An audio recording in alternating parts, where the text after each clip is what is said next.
It's 11 o'clock. Do you know where your children are?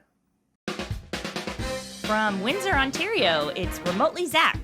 And now from Studio 17 in the automotive capital of the world, oh boy, Zachary Thomas. Hello everybody and welcome to the show. Welcome to Remotely Zach. I am the host, everybody's favorite, Zachary Thomas. Thank you so much for joining me this evening. Thank you.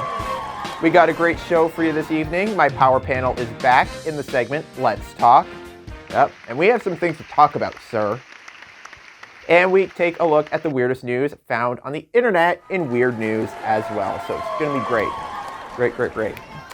Hey, we got some big radio news out of Windsor, Ontario. Lisa Williams of Mike and Lisa has announced her retirement after 30 years on the air. 30 years. Don't worry, Lisa. We'll always have New York. Yep, 30 years. Wow. So be sure to get ready for the new radio show, The Morning Drive with Mike and Zach. I think it's going to be a hit. That could be a hit. Alrighty, time to get to the news of the week. I hope everyone had a great Easter weekend. Lots of kids were out Easter egg hunting. Sorry, I still feel like I'm on weekend mode. Yep, they searched for Easter eggs. I searched for my Easter eggs, and all I had to do was look down. Found them. A lot less colorful.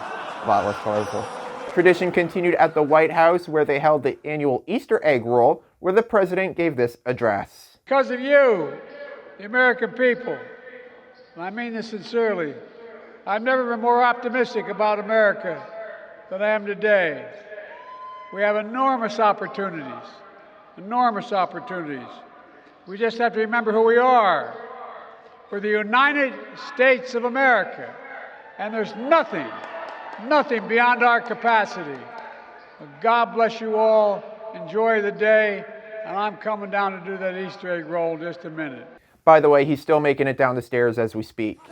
Still making it. But just because it was Easter didn't stop Fox News from going totally insane. Take a look. Everyone should be insulted by this, the intentional nature of this. To me I'm just going to say it, I think it's demonic. They clearly want us to bow at the altar of the trans community instead of bow to God. We can't have one day for Easter? What the hell was Biden thinking when he declared Easter Sunday to be Trans Visibility Day? Maybe I can get you a Trump Bible to cry on. You like that? Look at this. The grift that keeps on grifting, Trump is now selling Bibles. Yeah, he is selling them for $60 because 666 was too much to ask for, apparently. Watch this. This Bible is the King James Version and also includes our founding father documents. Yes, the Constitution, which I'm fighting for every single day, very hard, to keep Americans protected. Also, the Bill of Rights, the Declaration of Independence, and the Pledge of Allegiance are all part of this. God bless the USA Bible, and it's just very important to me. I want to have a lot of people have it. You have to have it for your heart, for your soul. Many of you have never read them and don't know the liberties and rights you have as Americans and how you are being threatened to lose those rights. It's happening all the time. It's a very sad thing that's going on in our country, but we're going to get it turned around. Religion and Christianity are the biggest things missing from this country, and I truly believe that we need to bring them back, and we have to bring them back fast. I think it's one of the biggest problems we have. That's why our country is going haywire. We've lost religion in our country. It's a great Bible. A man built an ark all by himself. I love the story of the guy who was nailed to the cross because he was a traitor. The story of Jesus, the most famous story. He let everybody in, prostitutes and diseases. Prostitutes with diseases. It was all so great, but sad what they did to him at the end. I don't know, they say he didn't deserve it, but also so happy at the same time. Yeah, this coming from the man who claims to be the most religious man ever. Last time he was on his knees, he was getting spanked by Stormy Daniels, I think. Moving on, did you feel it? A magnitude 4.8 earthquake struck the Northeast, with the epicenter being located in New Jersey. See, nothing good happens in New Jersey. Officials said not to be alarmed. It was just Chris Christie getting up from his nap. So, thank God. Oh my God. Well, this is wild and sounds like a very Florida thing, A woman was escorted off the plane because she was not wearing a bra. What they think it was going to fall out like their wheels in their doors? I think you got bigger problems. I'm sorry, but there's worse things seen on an airplane. Like this. Well, we got a great show for you tonight. We take a look at the weirdest news found on the internet. But me and my power panel have something to say. We'll be right back. Stick around.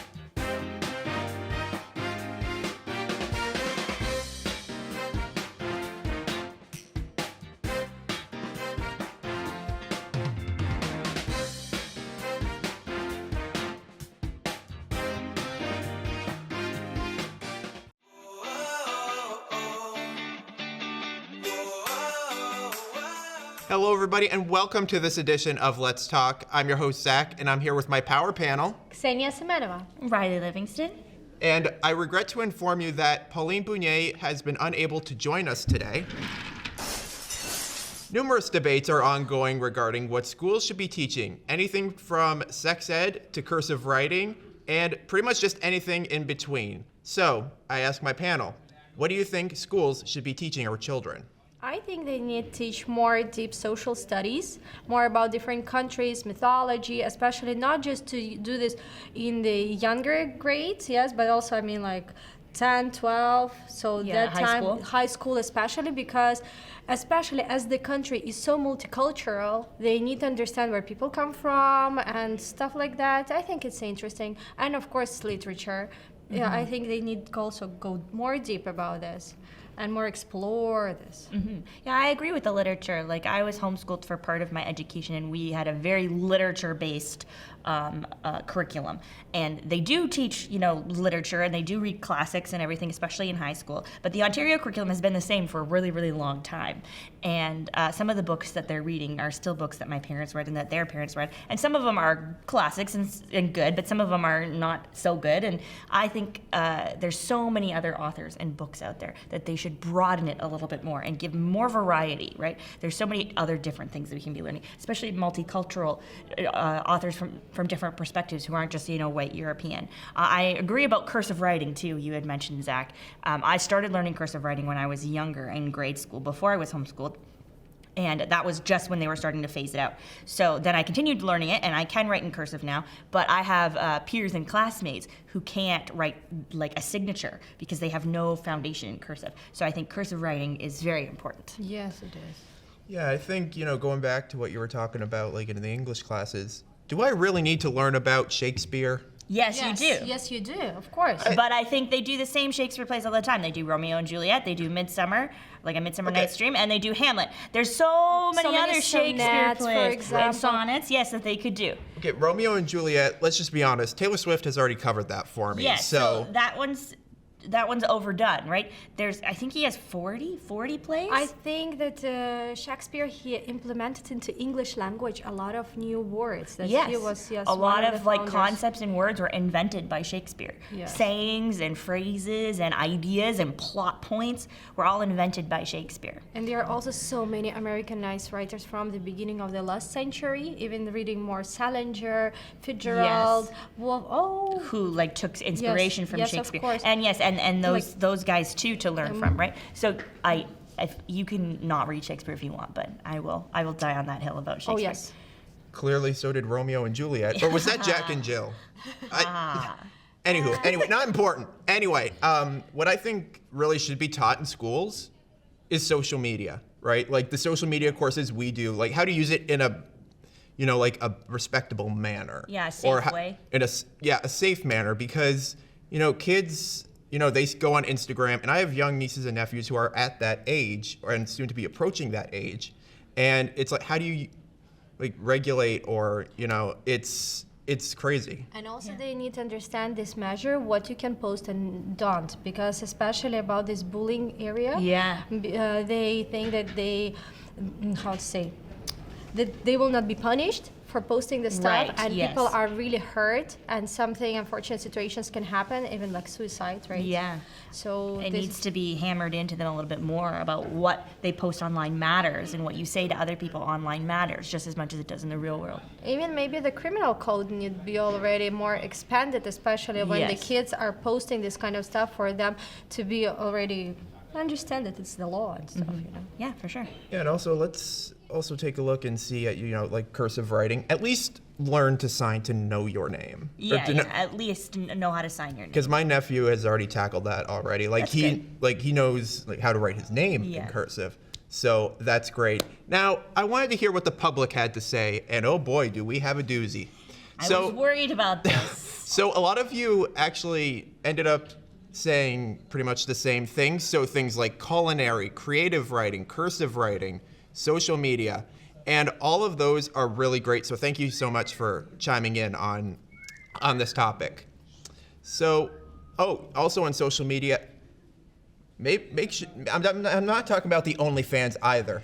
Anywho. That's a completely different subject. We're It going to will not pretend be he didn't say that. Yeah, it will be not just let's talk without Zach. Yeah, it wouldn't be let's talk without Zach saying something inappropriate.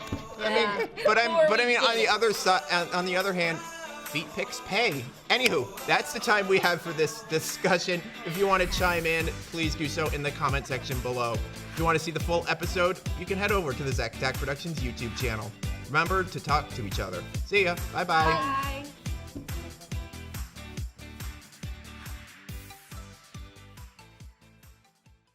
Hey everybody, it's Friday, and that means it's time to take a look at the weirdest news found on the internet.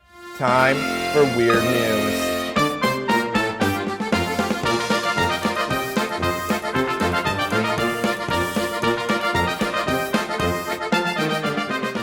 Tonight, an Australian billionaire wants to recreate the Titanic because, it worked so well the first time.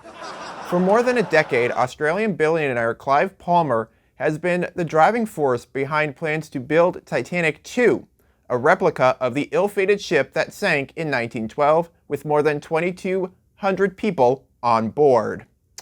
And also, little known fact, they're also going to be playing the original Titanic film. Yeah, so that'll be great.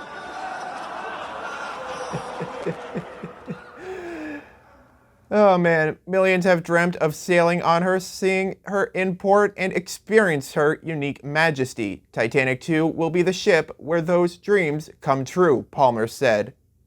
I'm sorry, but that sounds like a fucking nightmare. Tell you what, I'll cruise the Titanic 2. You first. Time to go to the land equivalent of the Titanic. It's time for... Florida man, does whatever a Florida man can. Look out, here comes the Florida man. A Florida man on an American Airlines flight was put in a headlock, removed from the aircraft, and arrested after he called fellow passengers blue-eyed white devils, and threatened to take this plane down with all of you motherfuckers on it. Well, that sounds like a lovely trip.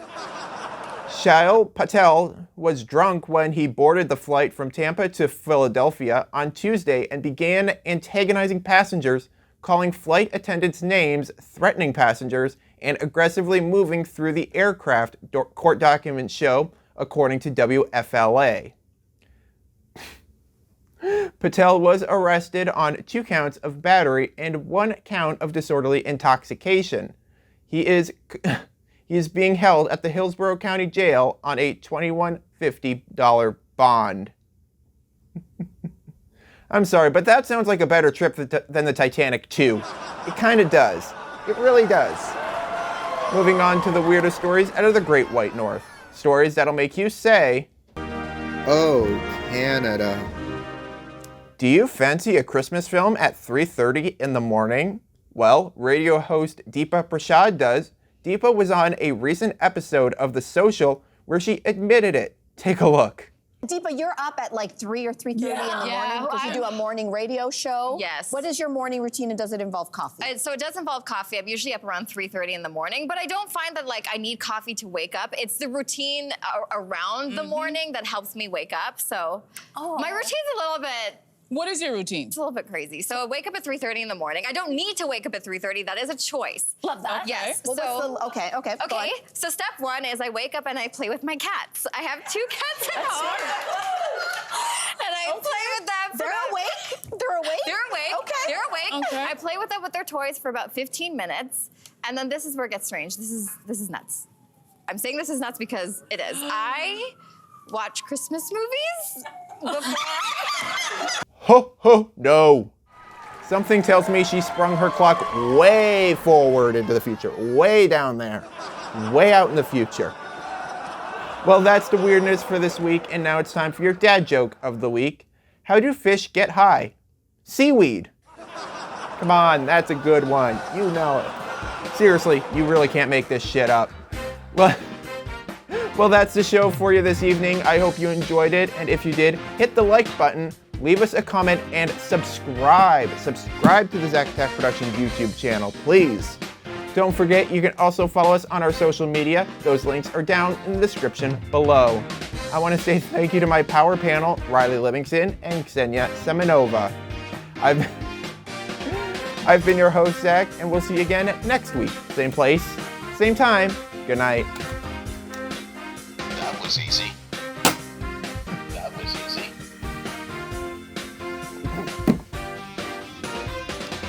So easy, you say it twice. Well, that's the show for tonight. Please don't forget to like, comment, and subscribe to keep up with all the latest Remotely Zach. You can also follow us on our social media. I'm Riley Livingston. Good night.